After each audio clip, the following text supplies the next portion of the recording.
Hello, I'm Paul Hackett. I'm Chief Executive of Southern Housing, and I'm here today at Liverpool Road in Islington, one of the first estates built by the Samuel Lewis Housing Trust that was set up back in 1901 when Samuel Lewis left money in his will to provide housing for the working poor in London. And this estate was built in 1910. And I'm really delighted to have with us today George Blunden, who is a former chair of Samuel Lewis Housing Trust and then Southern Housing Group. And George's family have been involved with the trust going back many, many years. So George, do you want to tell us a little bit about the background to your family's involvement with the trust and with Southern Housing Group? The original trust was set up.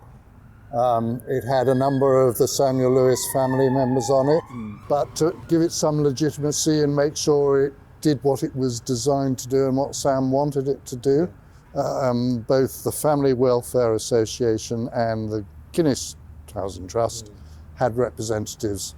My grandfather must have joined just after the Second World War as the Family Welfare representative. At some point or other, after he died, my father joined as the Family Welfare Association, and then my mother joined, and at some point in about 1990, someone thought that the next George Blunden ought to join, and that was when I came. We were, as a family, incredibly proud of being involved. And at that point in time, the housing association movement had sort of faded in because council housing had really taken over the development of social housing.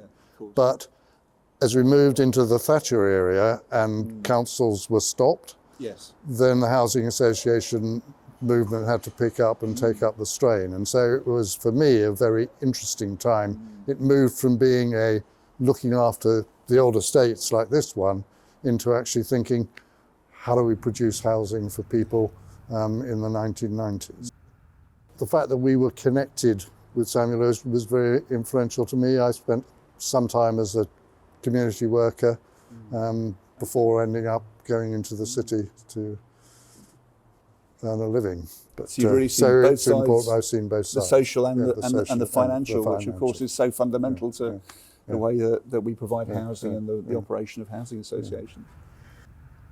The detailing on these buildings is remarkable, isn't it? That they were built economically, but they weren't about building at the lowest cost. And I think the view that you could provide really attractive buildings in inner London locations for people on low incomes, but really care about the design. If you can imagine the sort of the mess and the chaos that was around this area of London with slums and things, to suddenly have this appear was a shock and a revolution that sparked people off to say, well, I'd like to live there. and others started to follow. So it was very much a leadership role that Sam Lewis and Guinness and Peabody were pushing forward at that moment. And these were model dwellings, weren't they? And they were model dwellings. Show the public sector that actually it is possible to provide good quality economic housing for working households. And the other exciting thing about it, it was the creation of space for people to actually live within a community. And it isn't just a home. It's also an area where other things can happen and people can mix together.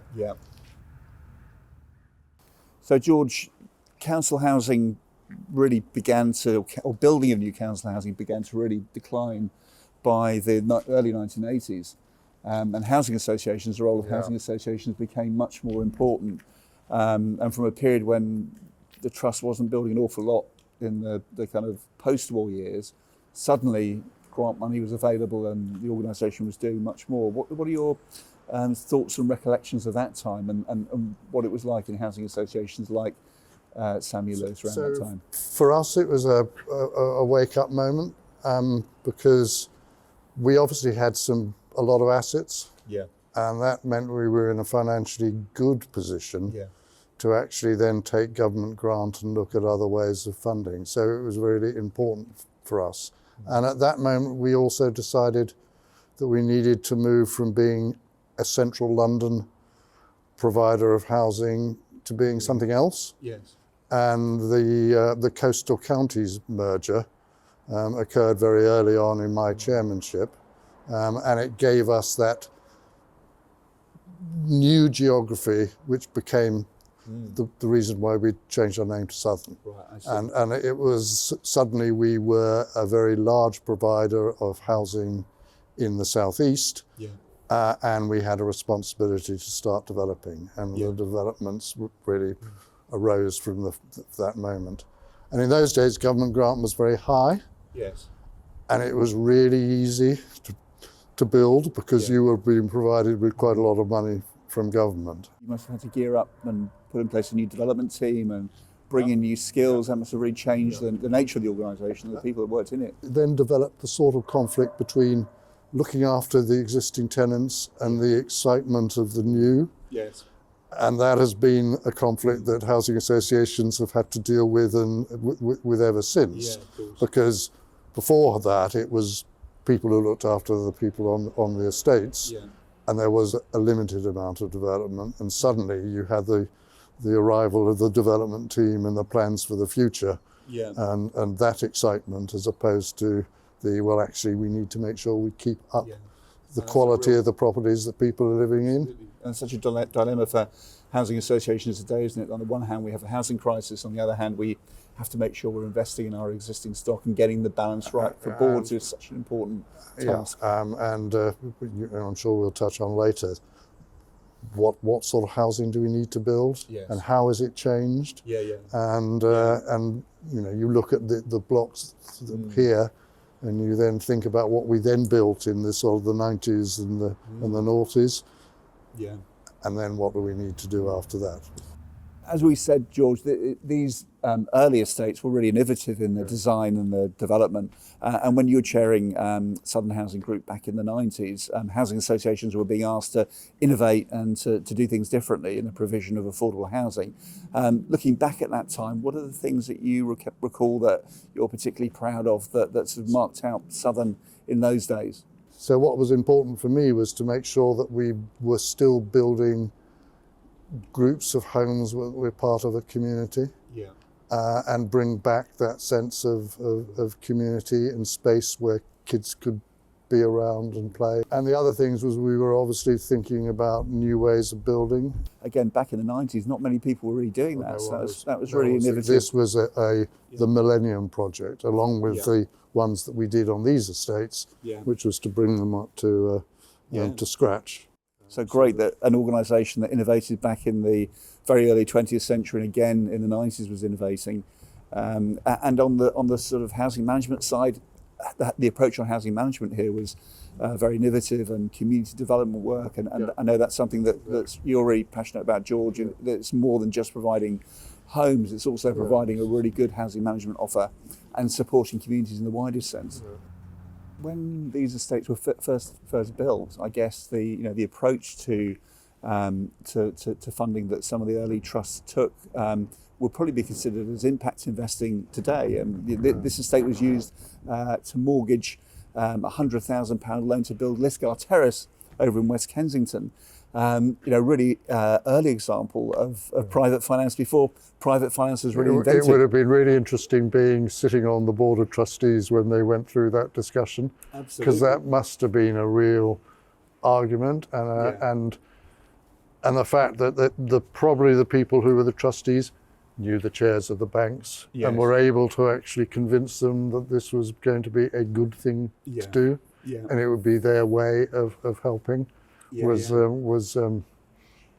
so it was very revolutionary in that sense. It couldn't just come from people just giving. It had to come from being financially sensible about building assets that you then managed, and it did what the job was, which is to give people who couldn't afford anything else a good home, but it had to also make financial sense.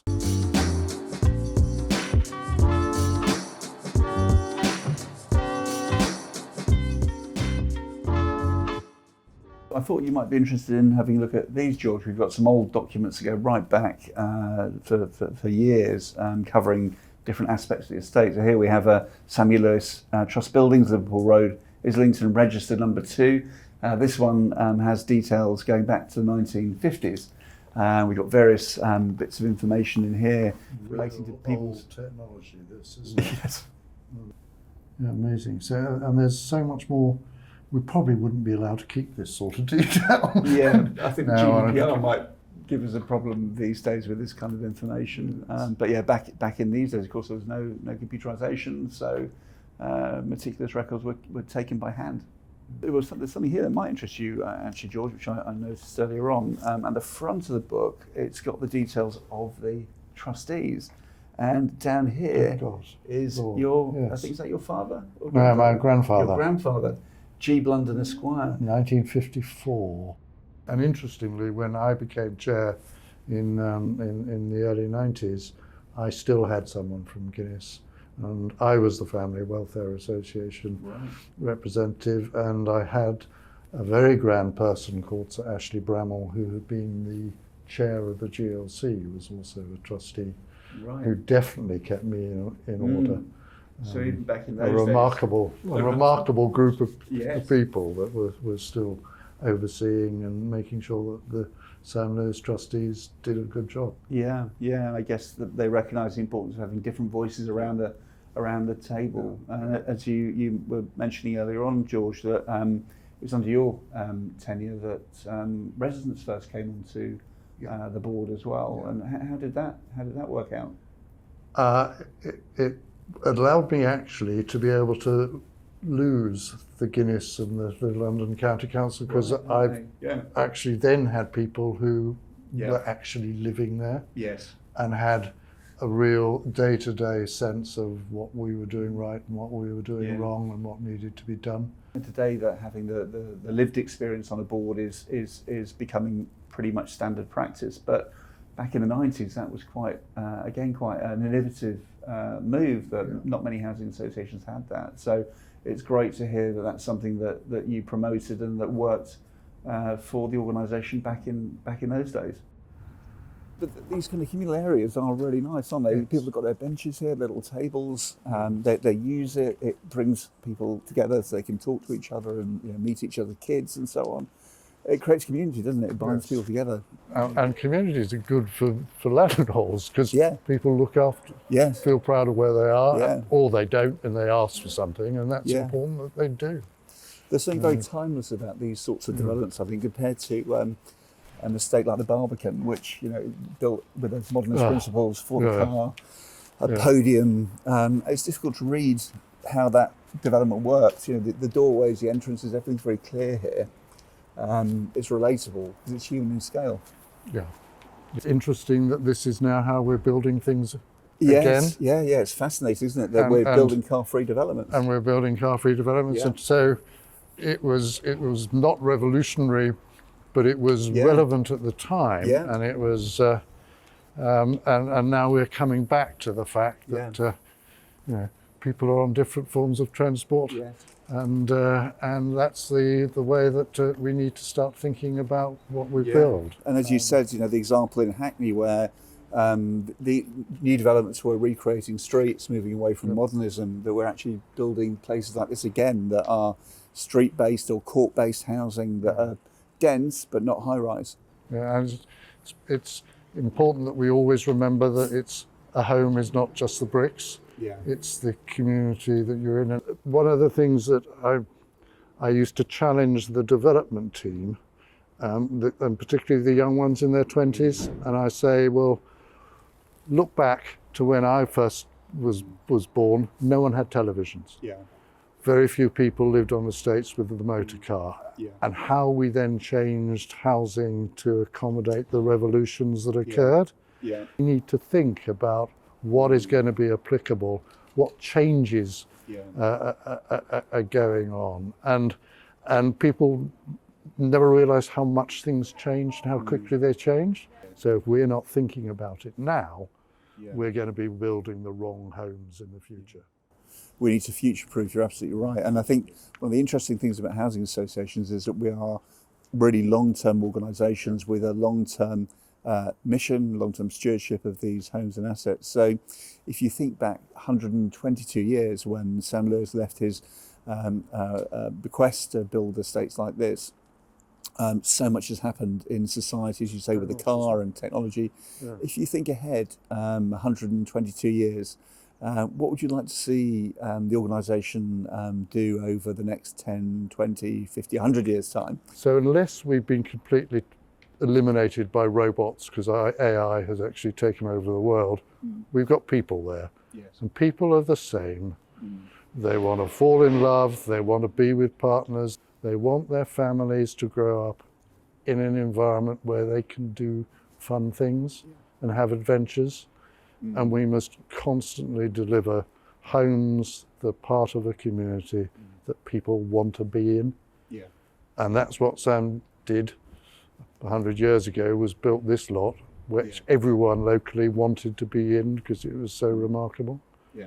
And I'd like us to be building remarkable homes in 200 years' time. We are building things that are going to be around for 50 years. So for heaven's sake, think about what those people in 50 years are going to say about the home that you just built. Wise words, and a great challenge to all of us to make sure that we do the very best we can to make sure the homes are great homes and we really look after the estates that we're here charged with stewarding.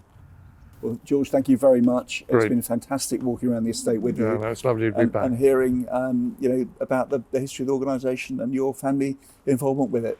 Thanks very much. Thank you. Cheers.